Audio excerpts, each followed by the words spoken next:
in contrast to Jesus, who was conceived in holiness without a sinful nature, David traces the sin of adultery and murder to the sinful state in which he was conceived and born in his mother's womb. And therefore, in Psalm 51, 5-6, he says, "Behold, I was brought forth in iniquity, and in sin my mother conceived me." The word iniquity that David is speaking about is translated as the word being twisted or being crooked.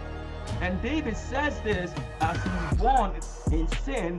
It is referring to a state of sin, as it's the opposite of what? Born in holiness. And so he says this was his state, not when he had personally done something or anything, but when he came into existence in his mother's womb and was born.